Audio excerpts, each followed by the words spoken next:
صورت وحی پڑھ کر تمام مومنین مومنات عالمین تمام علماء تمام شہداء اپنے مرحومین کو میرے مرحومین کو اور یہ ان کے سارے ثواب کے لیے مجلس بلیت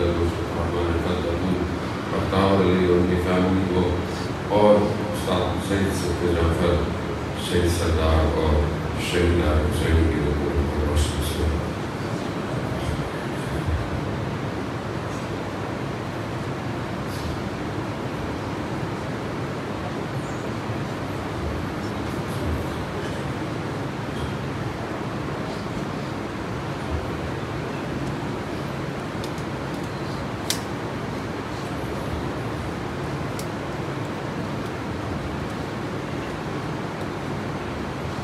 امام زمانہ کی سلامتی کے لیے ایک دفعہ سلام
عزیزان محترم، ملکوت تو سمجھنا بہت ضروری ہے. جس دور میں ہم پہنچ چکے ہیں یہ دور آخری زمانہ ہے، یاد رکھیے گا. بار بار اس لیے کہہ رہا ہوں کہ کسی خوش فہمی میں نہ رہے کہ ابھی بہت دیر ہے امام کے آنے میں. دیر نہیں ہے، ہم دیر کر رہے ہیں، وہ تیار ہے. ظاہر ہے اس وادی میں پہنچنا ہی ماہ محرم سفر جو ہے وہ ہمیں لے کے جاتے ہیں. اب یہ ہے کہ ہم کیسے اس وادی میں پہنچیں، لیکن اس وادی میں پہنچنے کے لیے امتحان سے گزرنا پڑتا ہے اور امتحان دینا پڑتا ہے. سید الشہداء علیہ السلام نے اس معرکے میں اس کمال تک نہ صرف اپنے آپ کو، وہ تو انسان کامل تھے اور ہے، بشریت کو پہنچایا ہے. پوری بشریت کو اس جگہ لے کر آئے جہاں انسان مادے سے باہر نکل آتا ہے. آپ کے سامنے کیسے کیسے لوگ امام کے ساتھ ہیں.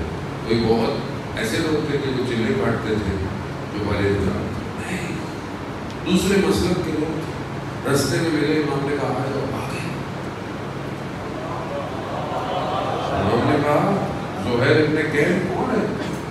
دوسرے مسلک کا ہے، کاروباری آدمی، تاجر آدمی ہے. خیمے سے خیمہ، یہاں امام کا کاروان رکتا ہے، یہاں اس کا کاروان، بڑا کاروان لے کے چل رہا ہے تاجر کا. یہاں امام کا کاروان، یہاں اس کا کاروان. دیوالا ہاتھ میں، کسی نے کہا کہ قاصد آیا ہے. کہا کس کا؟ کہا حسین کا.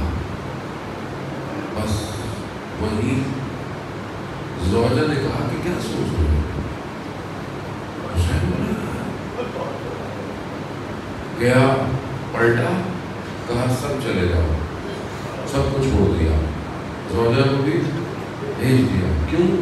کہا بلا لیا ہے. ایک لمحہ کیوں؟ امام کو پہچان گیا. امام وہ جس 17 دن ہوئے شادی کو، اور مسیح ہے، کرسچن ہے، 17 دن شادی کو ہوئے، کرسچن ہے، مسلمان ہوا، اور کیا کیا؟ سر ایسا دیا، دشمن نے سر اٹھایا، ماں کی طرف اہانت کی، ماں نے سر واپس دیا، کہا جو دیتے وہ لیتے. یہ کون سی وادی ہے؟ یہ وادی کون سی ہے؟ جانے والی زندگی گزر گئی اور حسین کی وجہ سنتے سنتے نہیں نکل رہی جان. سوال میں کئی مشکلات ہیں، پھنسے ہوئے ہیں. مشکلات کو طے کریں گے تو پھر مار رہے تو اللہ جمیلہ. یہاں بی بی فرماتی ہے کہ میں نے جمال کے سوا کربلا میں کچھ نہیں دیکھا. تو یہ جمال ہم کب دیکھیں گے اپنی زندگی میں؟ یہاں امام کو سمجھنا بہت ضروری ہے. امام کون ہے جو کربلا آیا ہے؟ اور یہی بات جو ہے وہ سب کو سمجھانے کی ضرورت ہے. خود کی سمجھے دوسروں کو سمجھائیں، اور اسی سے پتہ چلے گا کہ امام حسین کسی گروہ یا فرقے کے نہیں ہیں. امام حسین انسانیت کی بقا کے لیے آئے. انسانیت کی بقا. دو مفہوم ہے جو کربلا کے اندر موجود ہے. استاد حکیم فرماتے تھے کہ دو مفہوم ہے، ایک مفہوم انسان ہے، ایک مفہوم انسانیت ہے. دونوں الگ الگ ہیں. کہا انسان وہ ہے جو گلی کوچوں میں گھوم رہا ہے، سرگرداں ہے، پریشان ہے، یہ انسان ہے. انسانیت کتابوں لائبریریوں میں چھپی ہوئی ہے. یہ دونوں مفہوم کربلا میں. ایک سرگرداں ہے، دنیا، خواہشات، پوسٹ، ڈیزگنیشن، جان کا خوف، مال کا خوف، یہ انسان ہے. دوسری انسانیت نیزے پہ چڑھتے بھی قرآن کی تلاوت کر رہے ہیں. اور جو کمال پر کتابوں کو نہیں، کتابوں کو جلا بخشی حسین نے. آج دنیا کی کتابیں لکھنے والے، بولنے والے، پڑھنے والے تھکی نہیں رہے. 1400 سال ہو گئے، حسینیت تازہ سے تازہ تر ہوتی جا رہی ہے. کیا ہے انسانیت؟ یہی چیز اگر آج معاشرے میں نہیں ہے تو پھر آپ کیسے جسٹیفائی کریں گے کہ ہمیں امام حسین کے بنتے ہیں؟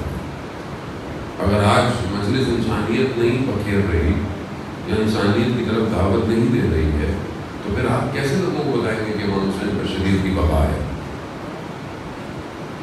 اور یہی وجہ ہے کہ آپ دیکھیں کہ مشکلات ہیں اور یہ جو ایکسٹرنل اور انٹرنیشنل اسائنمنٹ ہوتا ہے ہر سال محرم کا، یہ جو آتا ہے ایک طبقے کو فلیئر کرتا ہے، دوسرا طبقہ جذباتی ہے.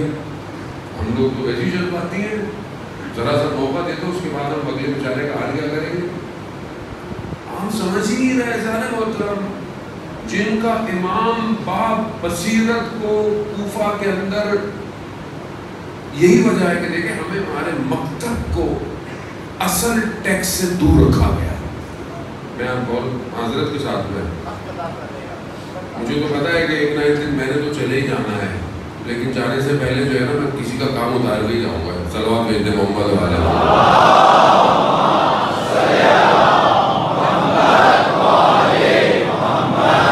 یہ مکتب واحد مکتب ہے دنیا کا جو بشریت کو بقا دیتا ہے، کسی اور کے پاس نہیں ہے. جانے محترم میں آپ کو پہلے بتا رہا ہوں، چاہے جتنے بھی دنیا کے مکتب ہوں، لٹریچر ہوں، 2-3 سال 100 سالہ پرانی جو ہے وہ آئیڈیالوجی ہو، کسی کے پاس نہ مادے میں بقا ہے نہ آخرت میں بقا ہے. اگر آپ ظاہری طور پر سمجھتے ہیں کہ دنیا کی بڑی بڑی طاقتوں نے انسانیت کو بڑھا دے دیا، اسکائی اسکرپرز دے دی، ٹیکنالوجی دے دی، یہ دے دی، کیا دیا؟ انسان تذلیل ہو رہا ہے. انسان کی قیمت ہی نہیں ہے، کتوں کی قیمت زیادہ ہے. آپ کے سامنے افغانستان سے کتوں کو لے کے جانے والے لوگوں کو چھوڑ دیا. کیوں؟ کیونکہ اس آئیڈیالوجی نے حیوان کو زیادہ توجہ دی انسانیت سے. وہ انسان کی بقا دے گا؟ اس کے پاس کچھ نہیں ہے، کسی کے پاس کچھ نہیں ہے. کسی بھی دنیا کے مکتب کے پاس انسانیت کی ظاہری فلاح بھی نہیں ہے. صرف اس مکتب کے پاس کہ جس کا ہادی اللہ نے بھیجا ہے، جس کا ہادی اللہ بھیج رہا ہے. کیوں؟ کیونکہ مخلوق خالق کی ہے. حضرت نوح کی جب کشتی لگی اور حضرت ان کو کہا کہ مٹی سے جو ہے وہ برتن بناؤ، چیزیں بناؤ، تب سوکھ گئے، کہا توڑ دو. حضرت نوح کہہ رہے ہیں پروردگار میں نے اتنی مشکل سے محنت سے بنایا ہے. کہا وہ جو میں نے اتنی مخلوق محنت سے بنائی تھی، تم نے کہا کہ عذاب بھیج دو.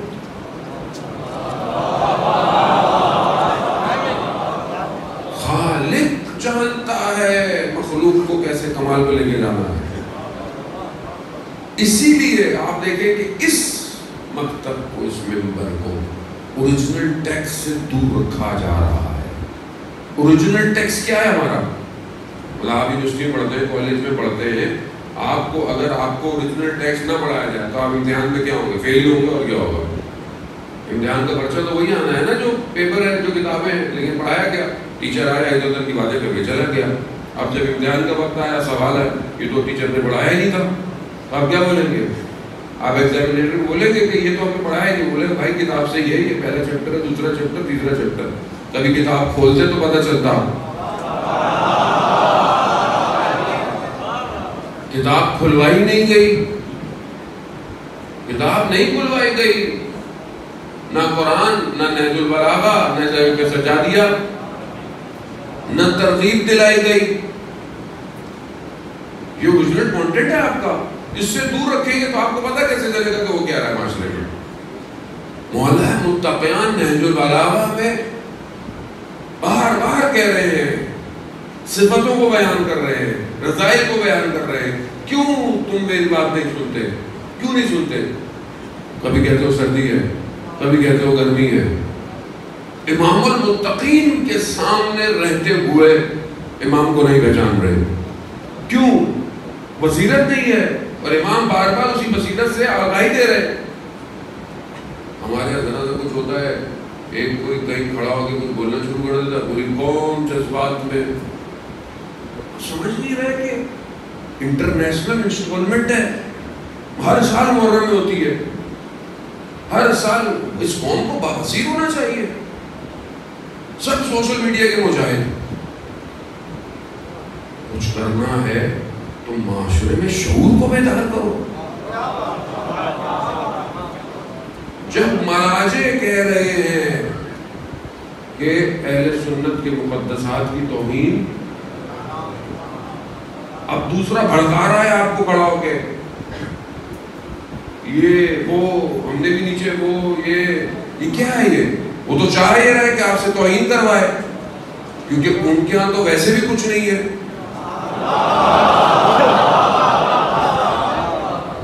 آپ سمجھنے کی کوشش کریں ظالم وطن، انٹرنیشنل ایجنڈے کو کب سمجھیں گے؟ ہم اپنی گردنیں کٹوا کے آپ کے ہاتھ پہ رکھے تب آپ کی سمجھ میں آئے گا. سمجھے دنیا کی ایجنسیاں کا کھیل رہی ہیں آپ کے ساتھ، سمجھ ہی نہیں آ رہا.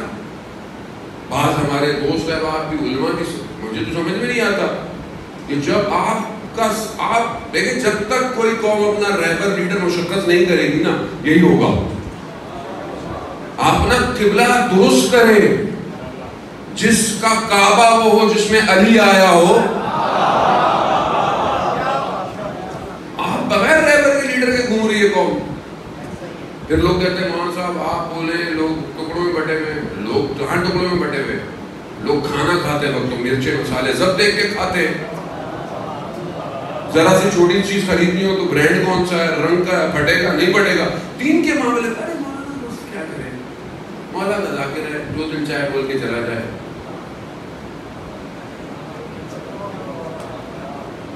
کون آسمان سے کوئی نہیں آئے گا، میں آپ کو بتا رہا ہوں. سمجھیں، اسی لیے نہیں اللہ بھیج رہا 12ویں کو کہ جس قوم کو 2 سال کی یونیورسٹی شعور نہیں دے پا رہی، 2 مہینے کے لیے 8 دن کی یونیورسٹی کھلتی ہے، صبح شام مجلسیں ہوتی ہیں، کم سے کم 60 مجلسیں تو ہوتی ہیں نا پورے 2 مہینے میں. آپ بھی سنتے ہوں گے، اس سے زیادہ ہی سنتے ہوں گے. شعور نہیں دے رہی، پچھلے 15-20 سال سے آپ مسلسل سنے جا رہے. تو وہ کہاں بھیجے خدا؟ کس کے پاس بھیجے؟ وہ بھیجے گا یار، اس کا وعدہ ہے. آپ میں تیار نہیں ہوں گے. وہ قوم کو پیدا، اس نے قوم کو پیدا کر لیا ہے. ویسے بھی قومیں پیدا ہو چکی ہیں اور تیاری کر. ہم ابھی تک اسی میں ٹک ٹیک میں لگے ہوئے ہیں. ہماری مجاہدہ ٹک ٹاک، فیس بک، ٹویٹر پہ ہے. ہم نے کیا کیا؟ امام کو کیا دے رہے ہیں؟ بھائی بول رہے ہیں، بولنے دو. بیسٹ پالیسی ہے دنیا کے بڑے لیڈروں کی، کسی چیز کو دھتکارنا ہوتا ہے اس کو ویلیو نہیں دیتے.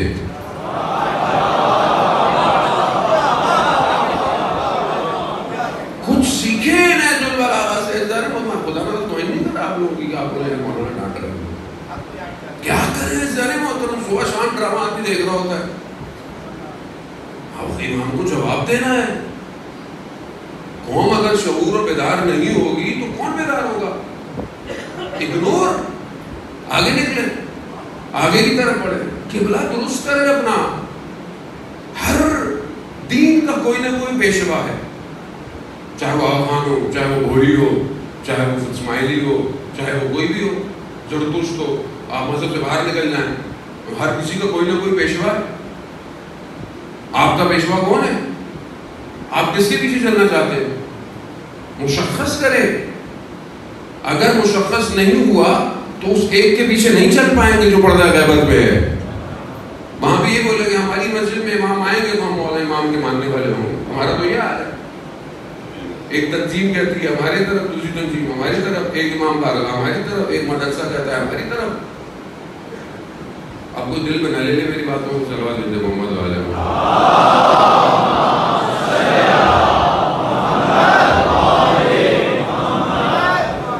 سمجھنے کی کوشش کر رہی ہے. اپنے ادھر ادھر آپ کے گھڑے وڑے بنے میں ان کو نہ توجہ نہیں دیں. آپ ایک بس رہبر، اس کو فالو کریں، اس کے لب اس کو راہ رہے، اس کو راہ. وہ تحدید کر رہا ہے، خوش ہو. نشاط کا دور ہے تشیع بھائی. تشیع کو خوف نہیں ہونا چاہیے اس ٹائم. کیوں؟ آئیے قرآن کی طرف. سورہ انعام چند گزارشیں اور آپ سے تمام سے دعا.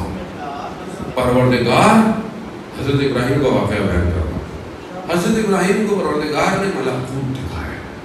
کیا کہا؟ ہم نے ابراہیم کو ملکوت دکھایا. ملکوت کیا ہے؟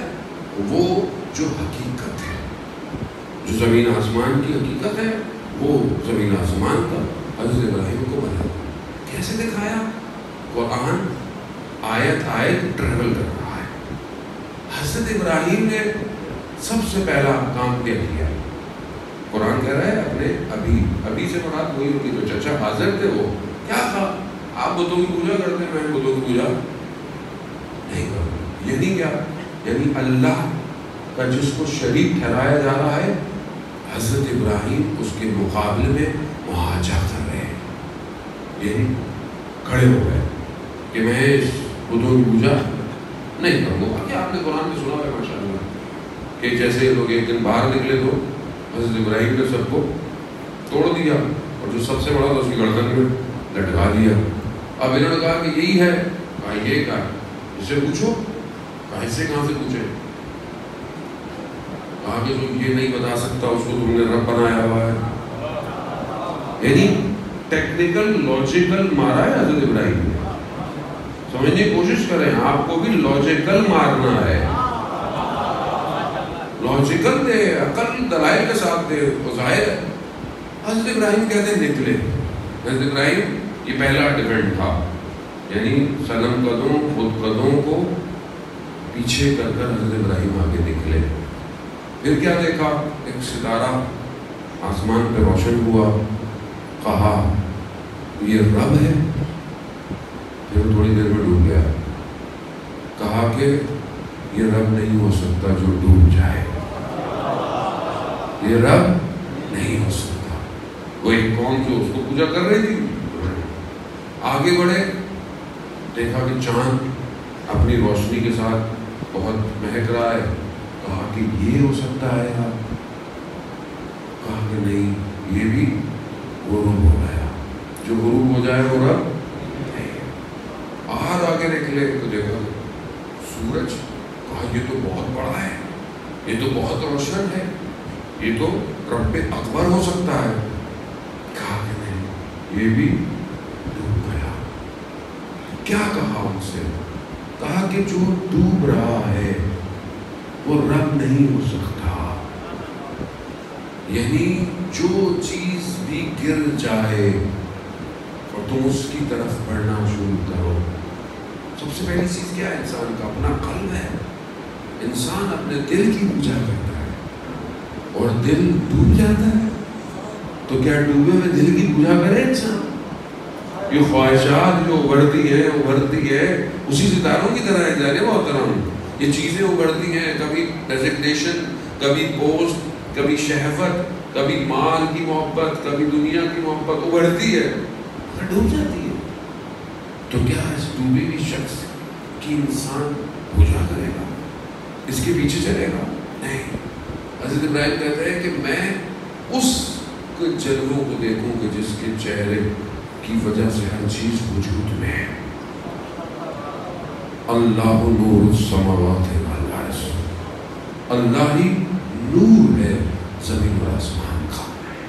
اب جب انہوں نے مقابلہ کرنے کی کوشش کی تو حضرت ابراہیم، قرآن کی آیات ہے سورہ انعام، کہتے ہیں کہ مجھے کوئی خوف نہیں ہے اور جن کو تم اپنا رب مانتے ہو یہ مجھے کوئی نقصان نہیں دے سکتے.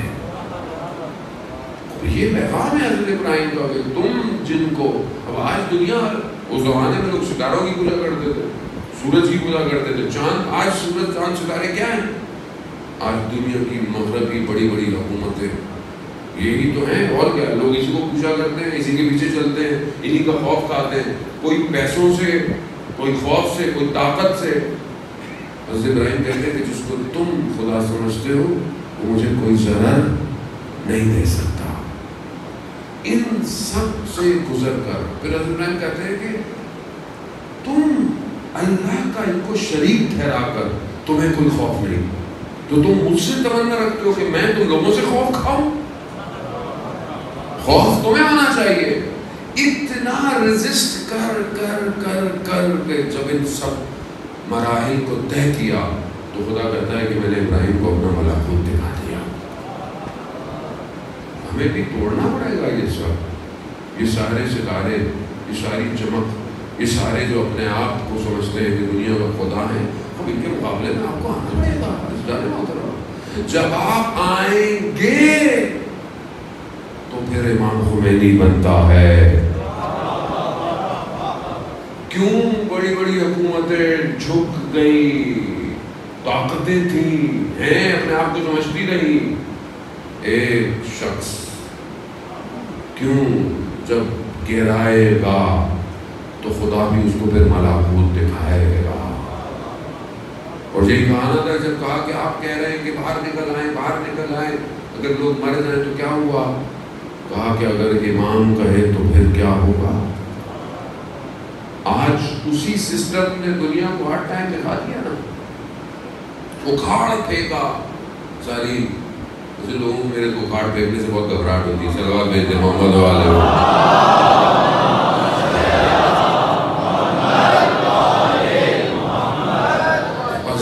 راستہ یہی ہے.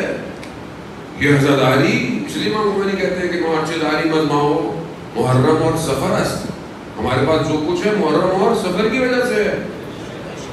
یہی بلند کرتی ہے، یہی پرواز دیتی ہے.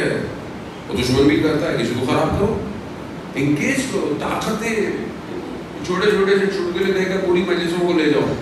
کیوں لے جاؤ؟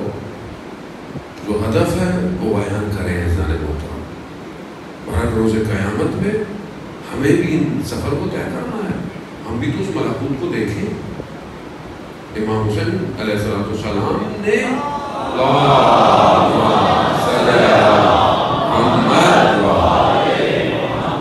امام نے وہ ملکوت خود نہیں دیکھا، دنیا کو دکھایا. کہا کسی بھی زمانے میں، کسی بھی مکان میں اگر تم پہنچ گئے تو یہ ملکوت تمہیں بھی دکھایا جائے گا. آسان تھوڑی ہے کچھ دے دینا، لیکن جب تک آپ اس ملک سے باہر نہیں آئیں گے اس وادی میں جہاں امام لے کے آنے کے لیے کھڑا ہوا ہے، جب تک ملکوت نظر نہیں آئے گا. دنیا ایسی ہے، دنیا تو اپنی طرف کھینچتی ہے. انسان گرفتار ہے اس وادی کے اندر.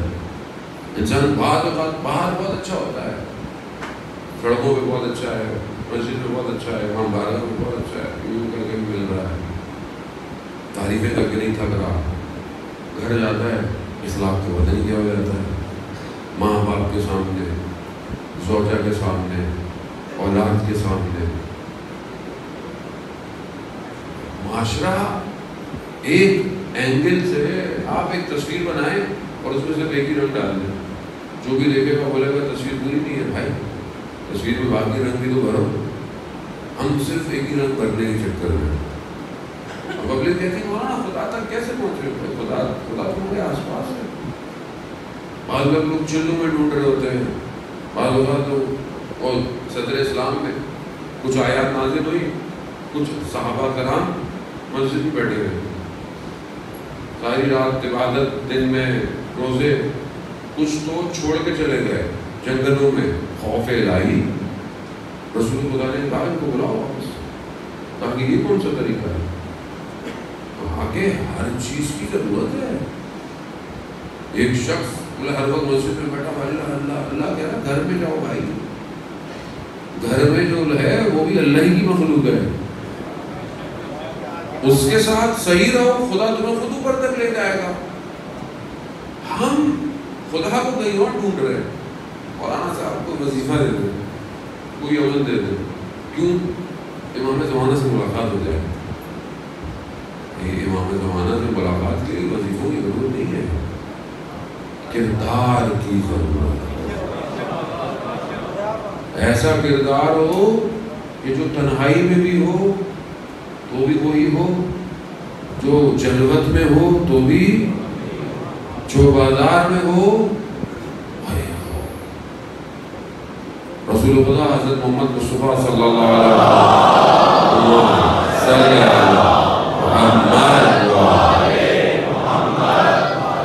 رسول خدا اچھا فرماتے ہیں خیر الناس، تمہارے میں سے بہترین شخص وہ ہے من ینفع الناس، جو دوسروں کو فائدہ دیتا ہے. بہترین ہو ہے.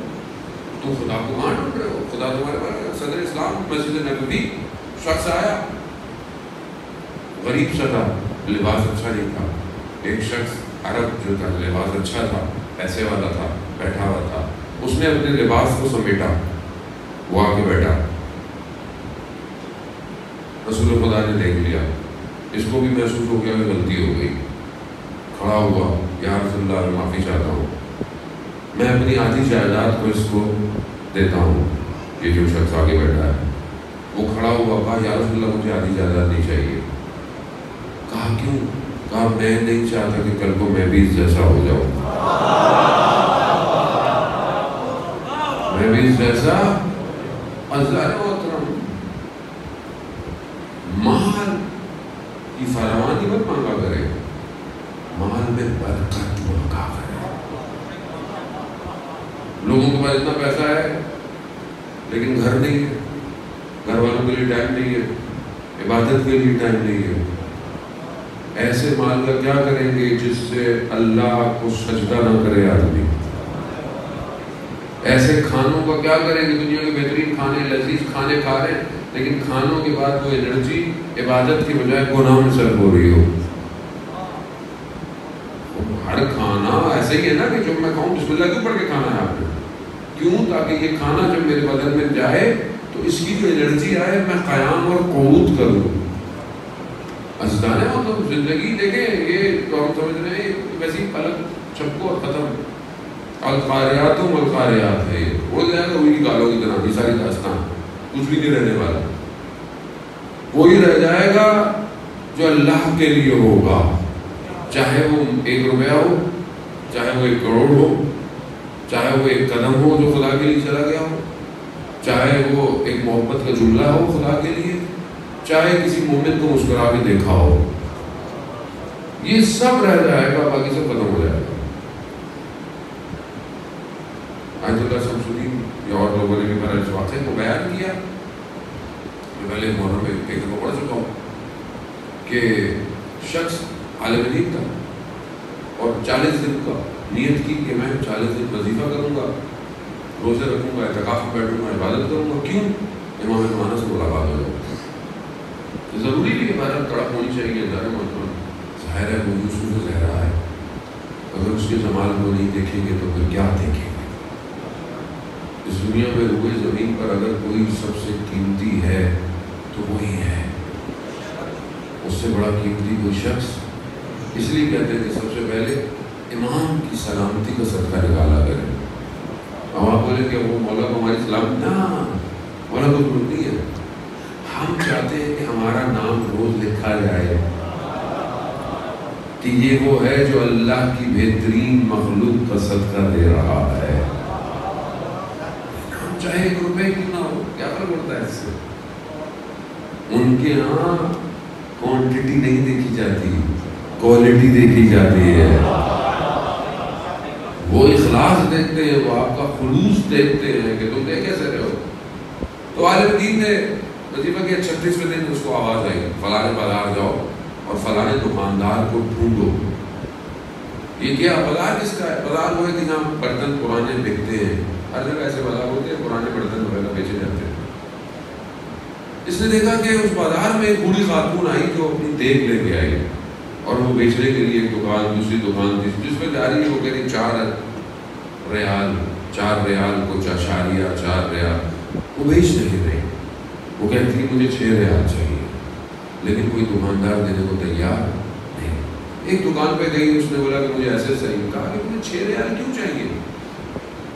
کہا کہ میرا بیٹا بیمار ہے، مجھے اس کی دوا کے لیے 6 ریال چاہیے. وہ دکاندار کہتا ہے آپ کی دیگ تو بڑی قیمتی ہے،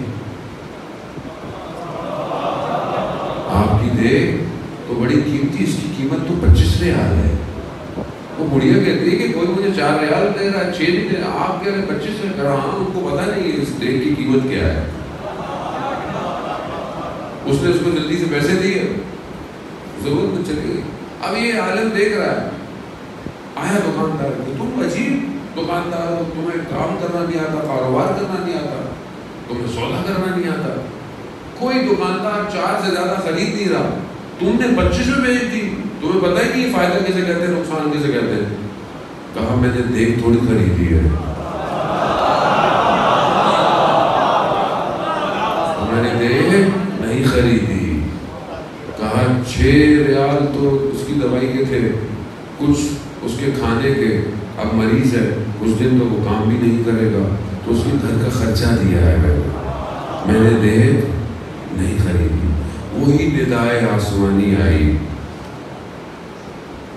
کہ ان جیسے ہو جاؤ، چلوں کی ضرورت، ہم خود تمہارے پاس چل کے آ جائیں گے.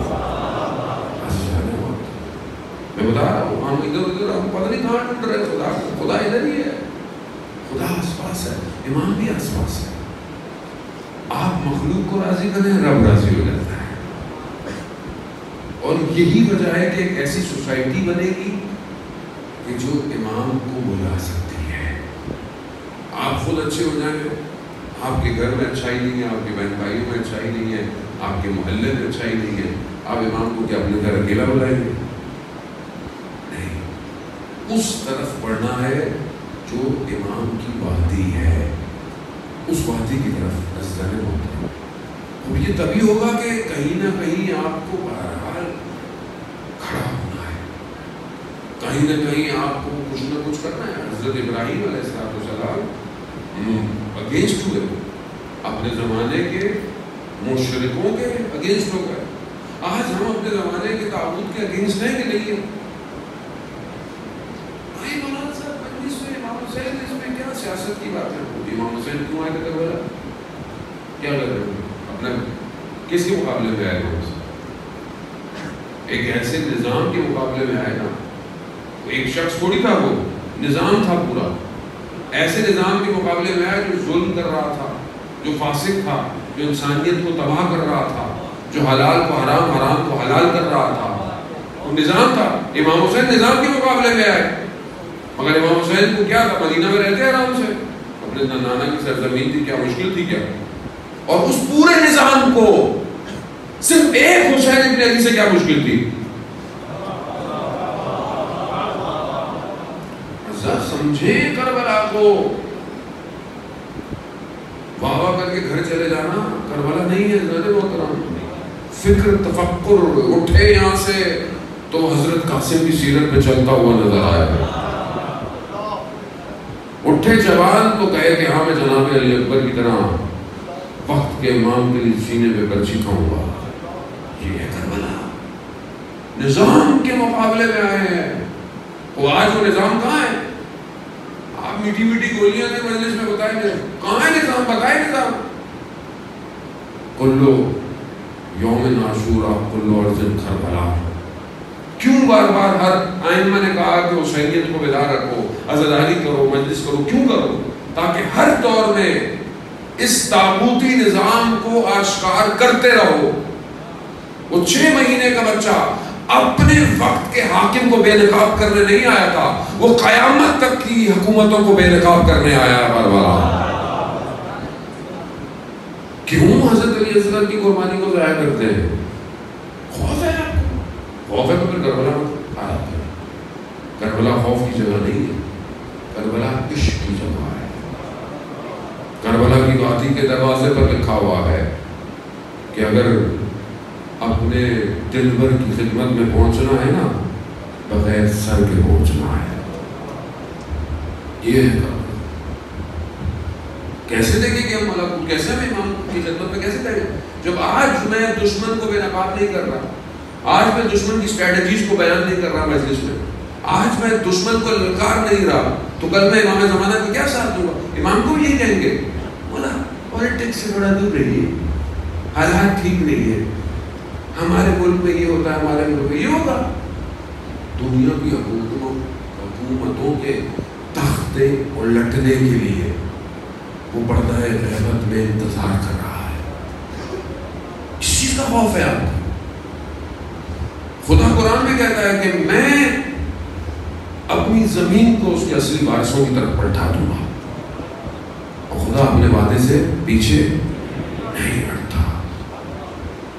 سورہ احزاب من المؤمنین رجال، مومنین میں سے کچھ مرد ایسے ہیں جو جو اللہ سے کی وہ وعدہ نبھا چکے ہیں اور کچھ اپنے وعدے کا انتظار کر رہے ہیں اور خدا کا قانون تبدیل نہیں ہوتا. بس سمجھنے کی کوشش کریں, نکلیں اپنے وجود سے باہر, آزاد کریں اپنے آپ کو. اور یہی بڑا چند دن جو آپ کی خدمت میں اسی آزادی کی طرف ہے. خدا ہمیں آزاد کروائے اور اپنا غلام بنائے. جو ان کا غلام بن گیا وہ پھر دنیا کی سلطنتوں سے نہیں ڈرتا. خوف کیسا لگا قرآن, ان الاولیاء لا خوف علیہم ولا هم یحزنون. اللہ کے ولیوں کو خوف نہیں ہوتا. کس چیز کا خوف؟ جان جائے گی. میری ماں بچپن سے مجھے پہلے ہی سے نہیں کیا کہ یہ اپنے وقت امام پر قربان ہو. نادی علی سکھاتی رہی مجھے, کیوں سکھایا کہ بیٹا اپنے آپ کو ولایت پہ قربان کرنا ہے. اور جب وقت آ گیا تو وقت آ چکا ہے تو بتائیں نہیں آپ کو, بلکہ مولانا آپ تو ضرور کروا کے چھوڑیں گے. سر بات بھیجتے محمد والے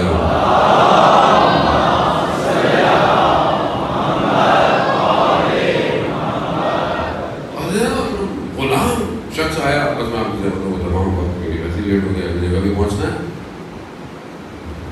غلام آیا, امام جعفر صادق علیہ السلام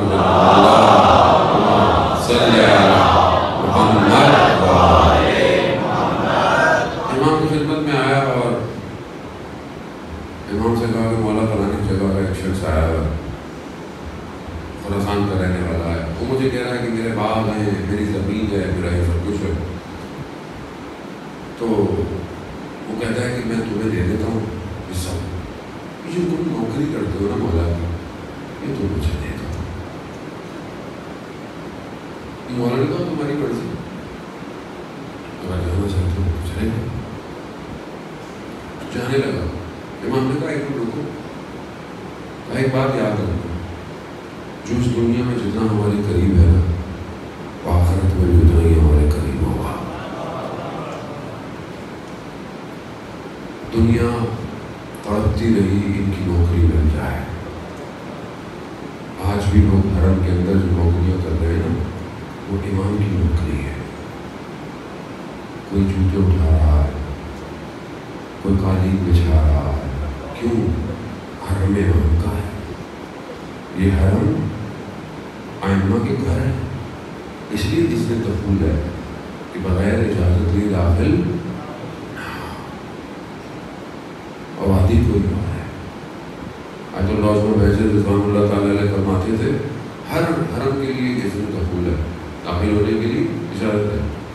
سید الشہداء علیہ السلام کے حرم کا جو اذن ہے نا, وہ کہتے کیا ہے کہ جب تم حرم میں داخل ہو اور تمہاری آنکھوں میں آنسو آ جائے, بس سمجھ لو تمہیں اجازت.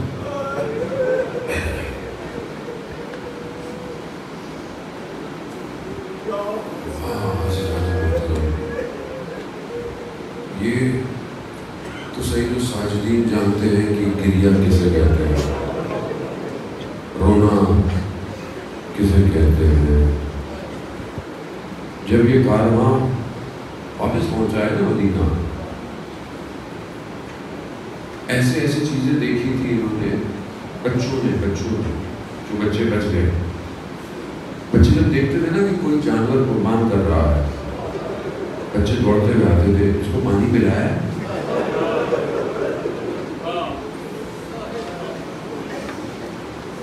امام ہر روز کسائی کے پاس جاتے تھے, کہا کہ تم قربانی کر رہے, اس کو پانی پلایا ہے. ایک دن وہ آ گیا, اس نے بولا مولا آپ کیسی باتیں کر رہے ہیں, مگر ہم مسلمان نہیں ہیں کیا؟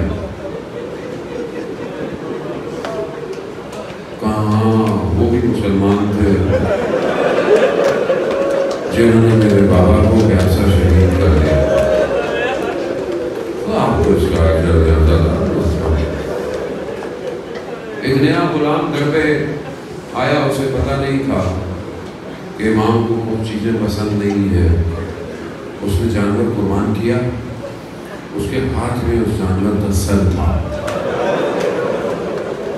امام داخل ہوئے صحن میں، امام نے دیکھا، امام خاموشی سے کمرے میں گیا، دروازہ بند کیا، زچے مار مار کر گریہ کرتے رہے۔ نہ جانے کون سا وقت یاد آ گیا، کیسے یہ ساجدین، یہی امام ہے، یہی لٹا ہوا کاروان ہے حضرات محترم۔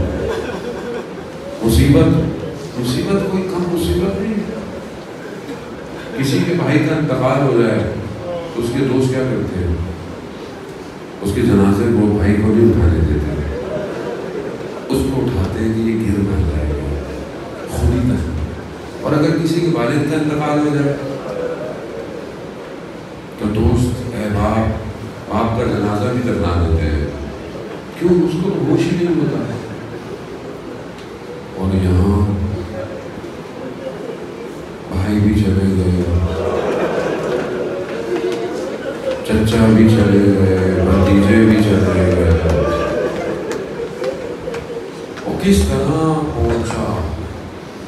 استاد فاطمی نے بیان کرتے ہیں حضرات محترم کہ جب 11 محرم کو یہ کاروان کو گزارا گیا کربلا سے، تو مقتل کے پاس سے گزارا گیا جہاں دوسرا۔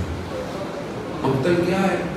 مقتل وہ جگہ ہے کہ جہاں گلشن زہرا کے پھول اجڑے پڑے ہیں، اجڑے پڑے۔ بس حضرات محترم سخت ہے، بہت ساری باتیں پڑھنا یا یوم زمانہ وصل والے سے معاف کیجیے گا، بہرحال آپ کی جد کا بھروسہ ہے۔ استاد فاطمی یہ کہتے ہیں کہ جب مقتل کے پاس سے گزارا نہ ہے تو امام کی نظر اپنے بابا کے بدن پہ پڑے گا۔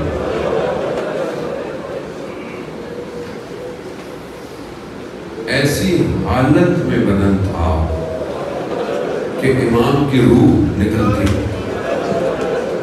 بی بی زینب نے اپنے آپ کو نیچے گرا دیا، نیچے گرایا،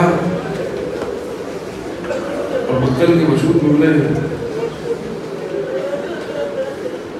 ہے ہمارے جد رسول خدا،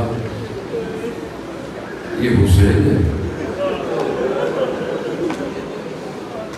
مرمل بدمع خون میں غلطی کا ہے، کربلا کی ہوائیں خاک اڑتی بھی جا رہی ہے۔ بدن کیا ہے عزیزان محترم؟ ہم اس کو بیان نہیں کر سکتے۔ کم سے کم جو مقتل کہتا ہے نا، بدن کے بارے میں نہیں کہتا، اس کرتے کے بارے میں کہتا ہے۔ چھٹے امام سے روایت ہے، وہ جو کرتا تھا نا، کرتا، اس کرتے میں جو کم سے کم بیان ہوتا ہے 100 نشان تھے کرتے میں۔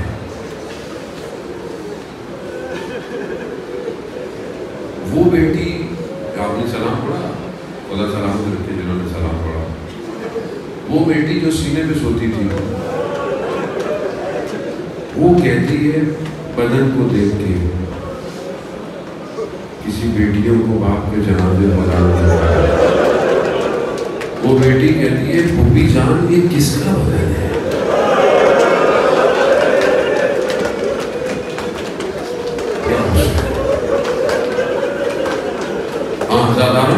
بس آپ آمادہ ہو گئے، بس ایک جملہ آپ کو لانا تھا سمجھانے کے لیے، یہ بدن کے ساتھ ہوا کیا؟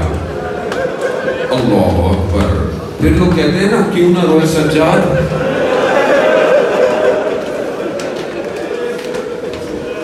جب 13 محرم کو اجازت امامت سے امام آئے نا، یہ بنی اسد کے قبیلے دفنا رہے تھے، تو ایک جوان آیا ہے، کہہ رہا ہے اس کو دفناؤ، اس کو دفناؤ۔ اب ان کو کیسے پتا چلے کون سا بدن کس کا ہے؟ شناخت کہاں ہوتی ہے؟ چہرے کی وجہ سے، چہرہ تو ہے ہی نہیں، سر تن سے جدا ہے۔ سب کو دفناتے دفناتے ایک بدن کے پاس کہا کہ تم لوگ ہٹو، میں اکیلا دفنا ہوا ہے۔ امام کا بدن امام دفناتا ہے۔ مقاتل اساتید سب یہی کہتے ہیں، امام نے اپنے بابا کے بدن کو اٹھایا نہیں ہے، اٹھایا نہیں، سمیٹا۔